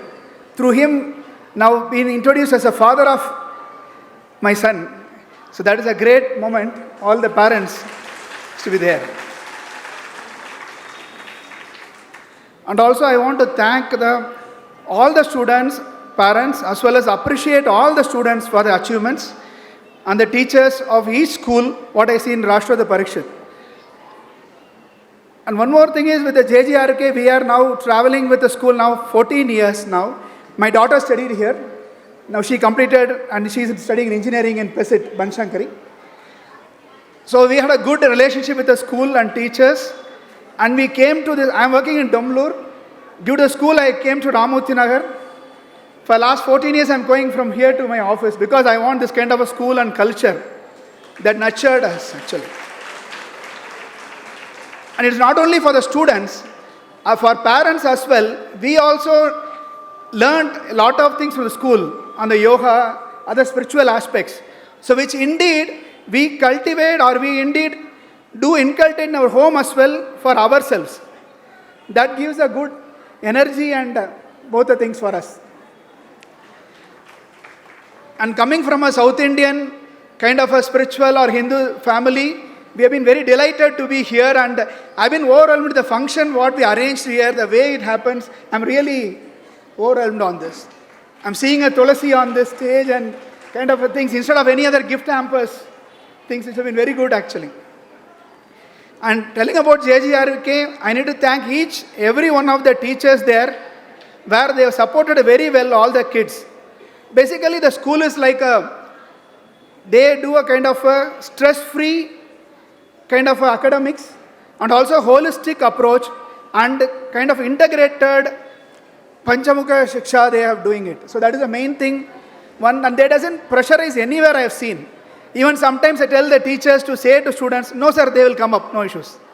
So kind of this thing. Parents, we are worried, but teachers have taken them very well and taken them to very big heights actually. That is the thing. And one more thing is I want to mention is the Pratibha Pradashan.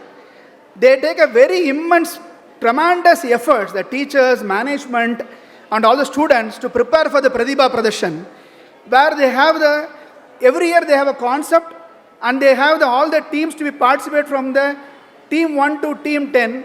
So everybody will work for the efforts, put efforts on that. So we learn culture, tradition. So I have not seen any kind of dance or a kind of a music or a concert type which we are seeing anywhere outside, which our students should know. Still in India, we have everything, we should continue this. That is a real stuff I want to have this one. Okay. And also I want to thank each one of the teachers and sub-staffs and supporting staffs, everyone for supporting our kids to become like that, one thing. And also I want to have an immense kind of a pleasure to be here. And also we have a kind of a relationship with the school we have to continue with. Even my apartment, everybody will ask me how you got admission. Now getting an admission in JJRK is very tough now. Okay, so I will tell them, okay, I will go, you come in October, I will tell to ma'am, I'll get the admission for you, kind of a stuff. That is a real thing where we also promote schools along with us. That is one happy moment actually. That's a happy moment for us. Okay, sir. Thanks everyone. Thanks for Rashtra Parishit and all the management to give me an opportunity to be here and to deliver a speech in the respectful audience. Thank you. Thanks everyone. Thanks a lot.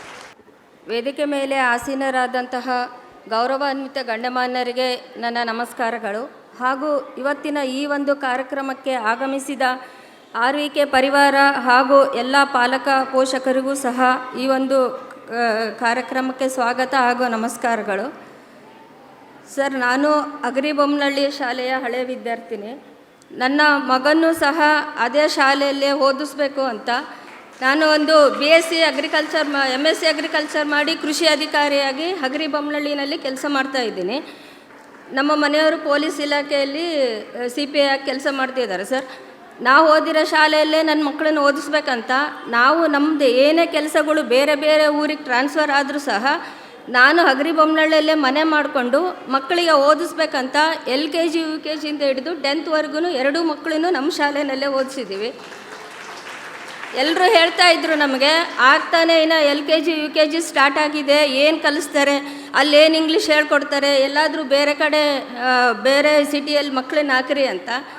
ನಮ್ಮಲ್ಲಿ ಹಂಪಿ ಇದರಲ್ಲಿ auto ಓಡಿಸೋ ಅಂತ ಏನು ವೃತ್ತಿ ಮಾಡ್ತಾರಲ್ಲ, ಅವ್ರು ಸಹ English ಮಾತಾಡ್ತಾರೆ sir. English ಅನ್ನೋದು ಒಂದು ಭಾಷೆ ಅಷ್ಟೇ. ನಮಗೆ ನಮ್ಮ ಶಾಲೆಯಲ್ಲಿ ಒಂದು ಸಂಸ್ಕಾರ ಕೊಡ್ತಾರೆ. ನಮಗೆ ಯಾವ ಥರ ಮಕ್ಕಳನ್ನ ಒಂದು ಬರೀ ಶೈಕ್ಷಣಿಕವಾಗಿ ಅಷ್ಟೇ ಅಲ್ಲ, ಅವರಿಗೊಂದು ಬದುಕಿನ ಒಂದು ಮಾನವೀಯ ಮೌಲ್ಯಗಳನ್ನು ಮತ್ತು ಸಮಾಜದಲ್ಲಿ ಹೇಗೆ ಅವರು ತಮ್ಮನ್ನು ತಾವು ಗುರುತಿಸ್ಕೋಬೇಕು, ಒಂದು ಒಳ್ಳೆಯ ನಾಗರಿಕರನ್ನಾಗಿ ಮಾಡಿ ನಮ್ಮ ಶಾಲೆ ನಮಗೆ ಇಲ್ಲಿಗೆ ಕಳಿಸಿದೆ. ಈಗ ನಾವು ಇಲ್ಲಿ ಈ ಶಾಲೆಯಿಂದ ಏನು ನಾವು ಇದು ಅಂದರೆ, ನಾವು ಇಲ್ಲಿಂದ ನಾವು ಯಾವ ಸ್ಕೂಲಲ್ಲಾದರೂ ಮಕ್ಕಳು ಓದ್ಬೋದು, ಒಳ್ಳೆಯ ಅಂಕ ಗಳಿಸ್ಬೋದು, ಒಂದು ಉತ್ತಮ ಒಂದು ಹುದ್ದೆನ ಅಲಂಕರಿಸ್ಬೋದು, ಅದೇ ರೀತಿ ಅವರು ಯಶಸ್ಸು ಗಳಿಸ್ಬೋದು. ಆದರೆ ನಮ್ಮ ಶಾಲೆಯಲ್ಲಿ ಮತ್ತು ಬೇರೆ ಶಾಲೆಗೆ ವ್ಯತ್ಯಾಸ ಇಷ್ಟೇ, ನಮ್ಮ ಶಾಲೆಯಿಂದ ಓದಂತಹ ಅಥವಾ ಈಗೊಂದು ವೃತ್ತಿ ಮಾಡ್ತಿರ್ತಕ್ಕಂಥ ನಮ್ಮ ಬ್ಯಾಚ್ಮೇಟ್ಸ್ ಆಗಲಿ, ನಮ್ಮ ಸೀನಿಯರ್ಸ್ ಆಗಲಿ, ಯಾರು ಸಂಬಳಕ್ಕೋಸ್ಕರ ಕೆಲಸ ಮಾಡಲ್ಲ. ಸಂಬಳ ಆದರೂ ಎಲ್ಲರೂ ಒಂದು ಸಾಮಾಜಿಕ ಕಳಕಳಿಯಿಂದ, ಒಂದು ಸಮರ್ಪಣಾ ಭಾವನೆಯಿಂದ, ಒಂದು ಸೇವಾ ಮನೋಭಾವನೆಯಿಂದ ನಾವು ಕೆಲಸ ಮಾಡ್ತೀವಿ. ಅದು ನಮಗೆ ಆತ್ಮತೃಪ್ತಿ ಇದೆ. ಈ ಶಾಲೆ ಬಿಟ್ಟು ಇನ್ನು ಯಾವ ಶಾಲೆಯಲ್ಲೂ ಸಹ ಮಕ್ಕಳಿಗೆ ಈ ಥರ ಶಿಕ್ಷಣ ಕೊಡಲಿಕ್ಕೆ ಸಾಧ್ಯನೇ ಇಲ್ಲ ಅಂತ ಇದೇ ಶಾಲೆಯ ಒಂದು ವಿದ್ಯಾರ್ಥಿನಿ, ಹಳೆ ವಿದ್ಯಾರ್ಥಿನಿಯಾಗಿ ನಾನು ಹೇಳಲಿಕ್ಕೆ ಇಷ್ಟಪಡ್ತೇನೆ. ನಾನು ಓದಿದಂಥ ಶಾಲೆಯಿಂದನೇ ಇವತ್ತು ನನ್ನ ಮಗನ ಈ ಒಂದು ಫಂಕ್ಷನಿಗೆ ಬಂದಿರೋದು ನನಗೆ ತುಂಬ ಖುಷಿ ಆಗ್ತಿದೆ. ಈ ಒಂದು ಸಾಧನೆಗೆ ಒಂದು ಭಗವಂತನ ಕೃಪಾಶೀರ್ವಾದದಿಂದ, ಅದೇ ರೀತಿ ಈ ಶಾಲೆಯ ಒಂದು ಮುಖ್ಯಸ್ಥರಾದ ಶ್ರೀಯುತ ರಂಗನಾಥ್ ಗುರುಜಿ ಪ್ರಿನ್ಸಿಪಲ್ ಸರ್, ಅವರು ಶಿಕ್ಷಕರಿಂದ ಹಾಗೂ ಶಿಕ್ಷಕೇತರರಿಂದ ಇವರು ಸಹ ಇವನ ಒಂದು ಸಾಧನೆಗೆ ಕಾರಣಭೂತರಾಗಿದ್ದಾರೆ. ಅವರಿಗೆ ಈ ಒಂದು ವೇದಿಕೆಯಲ್ಲಿ ಧನ್ಯವಾದಗಳನ್ನು ಹೇಳಲಿಕ್ಕೆ ಇಷ್ಟಪಡ್ತೀನಿ. ನಮ್ಮ ಶಾಲೆಯಲ್ಲಿ ಶಿಕ್ಷಣ ಅಷ್ಟೇ ಅಲ್ಲ, ಶಿಕ್ಷಕೇತರ ಏನಿದಾರಲ್ಲ ಸರ್, ಅವರು ಸಹ ಸಂಸ್ಕಾರ ಇದೆ ಅವರಲ್ಲಿ. ಒಂದು ಆಯಾಯಿಂದ ಹಿಡ್ಕೊಂಡು ಒಂದು ಅದೇ ಮೇಲಿನ ಹುದ್ದೆವರೆಗೂ ಯಾರಿದ್ದಾರೆ ಒಂದೇ ರೀತಿ ಸಂಸ್ಕಾರ ಇದೆ, ಯಾರಲ್ಲೂ ಭೇದ ಭಾವ ಏನೂ ಮಾಡಲ್ಲ. ನನಗೆ ಇವತ್ತಿನ ಈ ಒಂದು ಕಾರ್ಯಕ್ರಮಕ್ಕೆ ಬಂದಿರಲಿಕ್ಕೆ ತುಂಬ ಖುಷಿಯಾಗಿದೆ ಅಂತ ಹೇಳಲಿಕ್ಕೆ ಇಷ್ಟಪಡ್ತೀನಿ. Namaste. Respected principal, teachers, staff, students and parents of the students. When we first brought our son for the admission into RVK, to be frank with you, we had butterflies in our stomach. We were really nervous. We were not sure whether he would learn, he would mingle with other students. And RVK BSK made it possible. It enabled Abhinandan to understand everything, to learn continuously. The school took care of everything. And RVK is known for holistic education, PDPs, competitions and all other cultural events. Really helped my son to learn a lot. 4 equal pillars of learning: teachers, students and co-learners, and finally the students' experiences. These all are important for a student to learn, and RVK BSK made it possible. Thanks to all the teachers and non-teaching staff for their contribution in the students' learning. Thanks to his classmates especially, and we are proud of Abhinandan's performance in his academics and also in other co-curricular activities. However, this is not a destination. It is just a milestone in his long journey of learning. Finally, on behalf of our family, a big thank you to everyone at RVK BSK for holding our son's hand when he was a little child and helping him mold himself into a matured and a successful boy. Thank you very much. Rashtrotthana ಪರಿಷತ್ತಿನ ಮುಖ್ಯ ಪದಾಧಿಕಾರಿಗಳೇ ಹಾಗೂ ನಮ್ಮ ಸಂಸ್ಥೆಯ ಎಲ್ಲ ಪ್ರಾಂಶುಪಾಲರಿಗೂ, ಪೋಷಕರಿಗೂ ಹಾಗೂ ನನ್ನ ನೆಚ್ಚಿನ ಶಿಕ್ಷಕರಿಗೂ ಹಾಗೂ ಇಲ್ಲಿ ಪ್ರೀತಿ ಪಾತ್ರರಾಗಿ ಅಭಿನಂದನಾ ಕಾರ್ಯಕ್ರಮದಲ್ಲಿ ಭಾಗವಹಿಸಿರುವಂತಹ ಎಲ್ಲ ನನ್ನ ನೆಚ್ಚಿನ ವಿದ್ಯಾರ್ಥಿಗಳಿಗೂ ಹೃತ್ಪೂರ್ವಕವಾದಂತಹ ನಮಸ್ಕಾರಗಳನ್ನು ತಿಳಿಸ್ತೀನಿ. ಇಂದು ನಾವು ವಿಶೇಷವಾಗಿ ಈ ಒಂದು ಅಭಿನಂದನಾ ಕಾರ್ಯಕ್ರಮದಲ್ಲಿ ಇವತ್ತು ಭಾಗಿಯಾಗಿದ್ದೀವಿ. ಏಕೆಂದರೆ ಮಕ್ಕಳ ಒಂದು ಪ್ರೋತ್ಸಾಹವನ್ನು ನೀಡಬೇಕು, ಅವರು ಇನ್ನೂ ಹೆಚ್ಚು ಹೆಚ್ಚು ಸಾಧನೆಯನ್ನು ಮಾಡಬೇಕು ಅನ್ನೋ ಒಂದು ಅಭಿಲಾಷೆಯಿಂದ ನಾವು ಈ ಒಂದು ಕಾರ್ಯಕ್ರಮವನ್ನು ಹಮ್ಮಿಕೊಂಡಿದ್ದೀವಿ. ಮೊದಲನೇದಾಗಿ ನಾವು ನಮ್ಮ ಈ ವರ್ಷದ ಪಯಣವನ್ನು ನಾವು ನೆನಪು ಮಾಡಿಕೊಂಡಾಗ ನಮ್ಮ ಶಾಲೆಯಲ್ಲಿ ನಮ್ಮ ವಿದ್ಯಾರ್ಥಿಗಳು ಕೇವಲ ಪಾಠಗಳನ್ನು ಮಾತ್ರ ಕೇಳಿ ಈ ಸಾಧನೆಯನ್ನು ಮಾಡಿದವರಂಥವರಲ್ಲ, ಅದರ ಜೊತೆಗೆ ವ್ಯಕ್ತಿತ್ವ ನಿರ್ಮಾಣವನ್ನು ಮಾಡಬೇಕು ಅನ್ನೋದು ನಮ್ಮ ಸಂಸ್ಥೆಯ ಒಂದು ಅತ್ಯುನ್ನತವಾದಂತಹ ಅಭಿಲಾಷೆ ಆಗಿದೆ. ಆ ಒಂದು ವ್ಯಕ್ತಿ ನಿರ್ಮಾಣ ಮಾಡುವಂಥ ಕೆಲಸ ನಾವೆಲ್ಲ ಸೇರಿ ಮಾಡಿದ್ದೀವಿ. ನಮ್ಮ ವಿದ್ಯಾರ್ಥಿಗಳು ಒಂದು ಮುಂದಿನ ಜವಾಬ್ದಾರಿಯುತವಾದಂತಹ ವ್ಯಕ್ತಿಗಳಾಗಬೇಕು, ಸಮಯ ಪಾಲನೆಯನ್ನು ಮಾಡಬೇಕು, ಶಿಸ್ತನ್ನು ರೂಢಿಸ್ಕೊಳ್ಬೇಕು ಅನ್ನೋದನ್ನು ನಾವೇನು ಕಲಿಸ್ಕೊಟ್ಟಿದ್ದೀವಿ. ನಮ್ಮ ವಿದ್ಯಾರ್ಥಿಗಳು ನಮ್ಮ ಇಂದಿನ ಕಾರ್ಯಕ್ರಮದಲ್ಲಿ ಈ ಒಂದು ವೇದಿಕೆಯಲ್ಲಿ ಕುಳಿತಿರೋದನ್ನು ನೋಡಿದ್ರೆ ಆ ಒಂದು ವ್ಯಕ್ತಿತ್ವ ನಿರ್ಮಾಣ ಆಗಿದೆ ಅಂತ ಹೇಳಿ ನಾನು ಹೇಳೋದಕ್ಕೆ ಇಷ್ಟಪಡ್ತೀನಿ. ಪ್ರೀತಿಯ ವಿದ್ಯಾರ್ಥಿಗಳೇ, ಇವತ್ತು ನಾವು ಏನು ಸಾಧನೆ ಮಾಡಿದ್ದೀವಿ, ಈ ಹಂತಕ್ಕೆ ಬಂದಿದ್ದೀವಿ, ಇದರ ಹಿಂದೆ ನಿಮ್ಮ ಪೋಷಕರು ಇದ್ದಾರೆ, ಅವರ ಒಂದು ತ್ಯಾಗ ಇದೆ, ಶಿಕ್ಷಕರ ಒಂದು ಮಾರ್ಗದರ್ಶನ ನಿಮಗಿದೆ. ಆ ಒಂದು ಪ್ರತಿಫಲವಾಗಿ ನೀವು ಇಂದು ಈ ಒಂದು ಅಭಿನಂದನಾ ಕಾರ್ಯಕ್ರಮದಲ್ಲಿ ಈ ಒಂದು ವೇದಿಕೆಯನ್ನು ಹಂಚ್ಕೊಳ್ಳೋದಕ್ಕೆ ಸಾಧ್ಯ ಆಯಿತು. ಈ ಸಾಧನೆ ಏನಿದೆ, ಇವತ್ತಿನಿಂದ ಈ ಸಾಧನೆ ಅನ್ನೋದು ಮುಂದುವರಿಬೇಕು. ನೀವು ಇನ್ನೂ ಹೆಚ್ಚು ಹೆಚ್ಚು ಸಾಧನೆಯನ್ನು ಮಾಡಬೇಕು ಅನ್ನೋದು ನಮ್ಮ ಆಸೆ.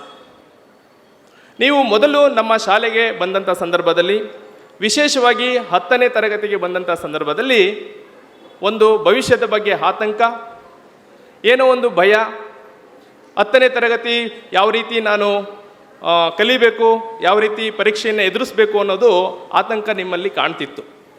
ಅದು ದಿನ ದಿನ ಕಳೆದ ಹಾಗೆ ನಿಮ್ಮಲ್ಲಿ ಬದಲಾವಣೆಯನ್ನು ನಾವು ಕಂಡು, ಎಷ್ಟೇ ಒಂದು ಅಂಕಗಳನ್ನು ವಿಚಾರಕ್ಕೆ ಬಂದಾಗ, ಅಂಕಗಳನ್ನು ತಿಳಿಸಿದಾಗ ನನ್ನ ಸಾಮರ್ಥ್ಯ ಇಷ್ಟೇನಾ ಅಂತ ಹೇಳಿ ಕೆಲವರು ನಿರಾಶರಾಗ್ತಾರೆ. ಆದರೆ ನೀವು ಅಲ್ಲಿಗೆ ನಿಲ್ಲಿಸಲಿಲ್ಲ. ಶಿಕ್ಷಕರ ಒಂದು ಮಾರ್ಗದರ್ಶನವನ್ನು ಪಡೀತಾ, ನೀವು ನಿಮ್ಮ ತಪ್ಪುಗಳನ್ನು ತಿಳ್ಕೊಳ್ತಾ, ಮುಂದಿನ ಪರೀಕ್ಷೆಯಲ್ಲಿ ಯಾವ ರೀತಿ ನಾವು ಹೆಚ್ಚು ಹೆಚ್ಚು ಅಂಕಗಳನ್ನು ಪಡ್ಕೊಳ್ಳೋದಕ್ಕೆ ಸಾಧ್ಯ ಆಯಿತು ಅಂತ ಹೇಳಿ ತಿಳ್ಕೊಂಡು ನೀವು ಇವತ್ತು ಅಲ್ಲೇ ನಿಲ್ದಿರ ಮುಂದುವರೆದು ಬಂದಿದ್ದರಿಂದ ಇವತ್ತು ಈ ಒಂದು ಅಭಿನಂದನೆಯನ್ನು ಸಲ್ಲಿಸ್ಕೊಳ್ಳೋದಕ್ಕೆ ಪಾತ್ರರಾಗಿದ್ರ.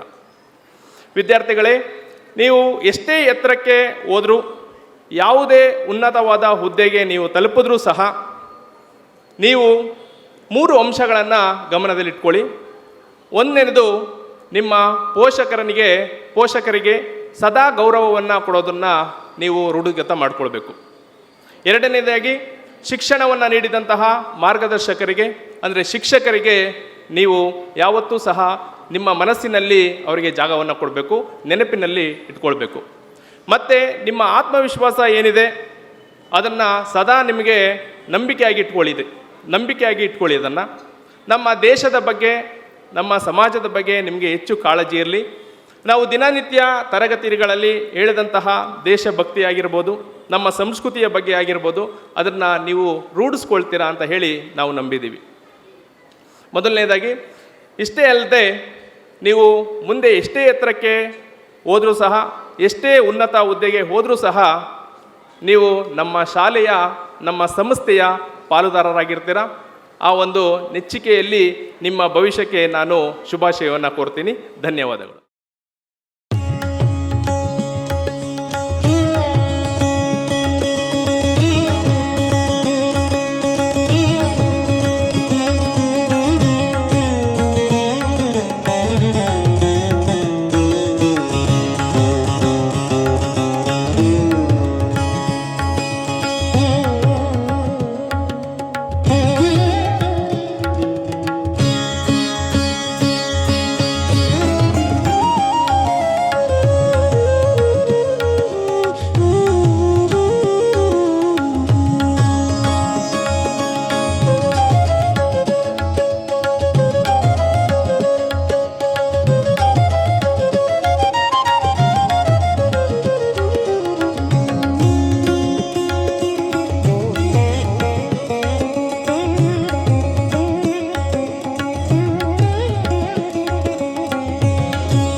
जयतु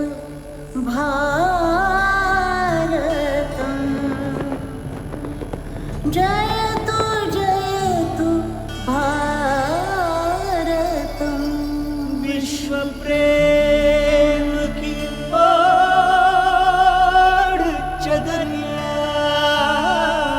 जागा हुआ भारत है ये।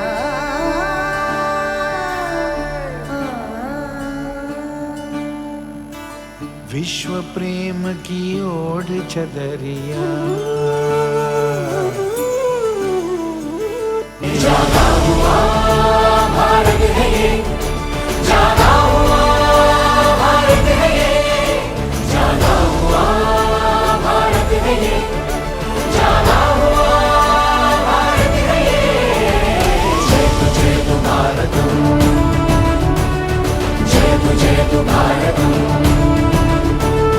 वसुधैव कुटुम्बकम् भारतम् जयतु भारतम् हो जाएगा नई राहें लिख देंगे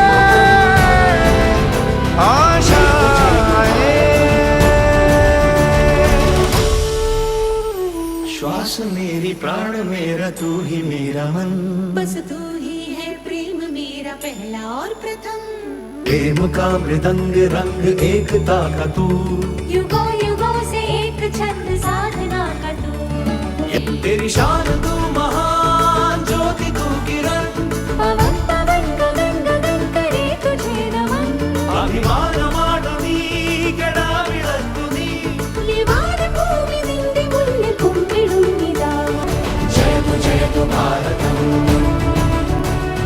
जयतु भारतम् वसुधैव कुटुम्बकम् भारतम् जयतु भारतम् उत्सरावा न्याय न्याय बात लिखने सा आशाएं। तमसो मा ज्योतिर्गमय अंधकार को जीते मन यही प्रार्थना करता भारत विजयी भव मानव जीवन विश्व प्रेम की ओर चढ़ विश्व प्रेम की ओर चढ़रिया जयतु भारतम् जयतु भारतम् वसुधैव कुटुम्बकम् जयतु भारतम् खोलेंगे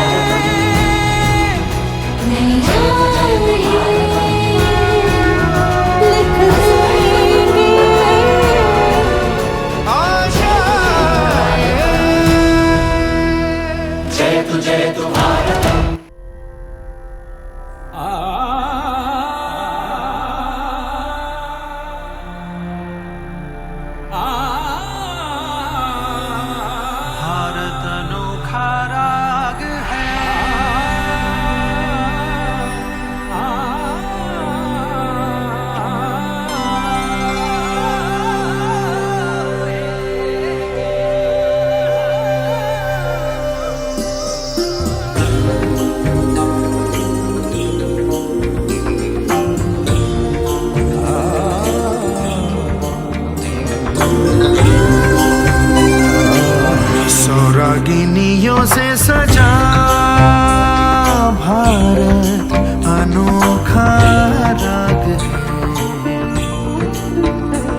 रागिनियों से सजा भारत अनोखा राग है, अनोखा राग है। भारत के इस एक तारे पे गूंज है जो जो रागिनी, सब मिल गई एक धुन बनी।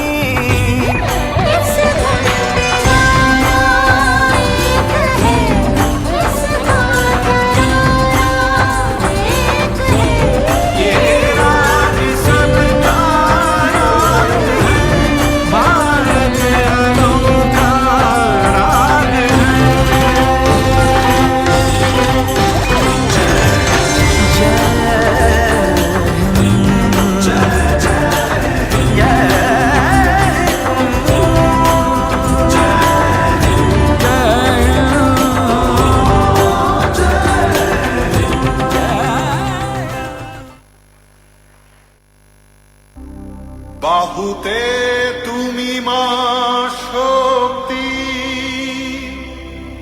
হৃদয়ে তুমি মা ভক্তি, তোমারি প্রতিমা গড়ি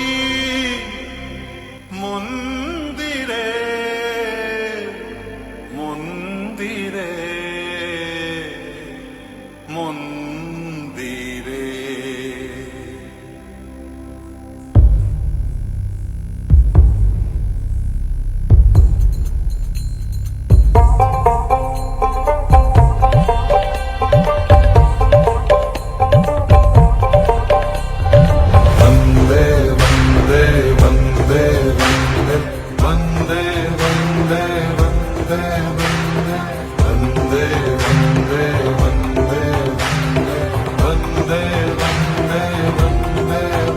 তুমি বিদ্যা, তুমি ধর্ম, তুমি হৃদি, তুমি মর্ম, বহুবল ধারিণীম নমামি তারিণীম ত্রিভুদল ভারিণীম মাতরম মাতরম মাতরম।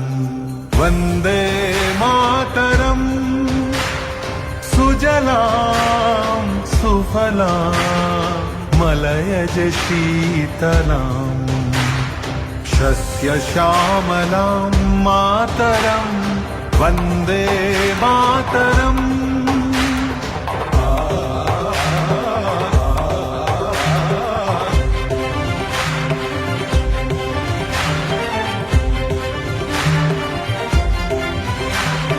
शुभ्रयोत्स्ना पुलकितयामिनीं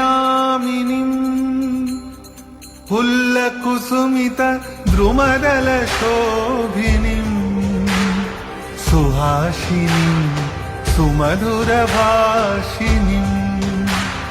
सुखदां वरदां मातरं वन्दे मातरम् वन्दे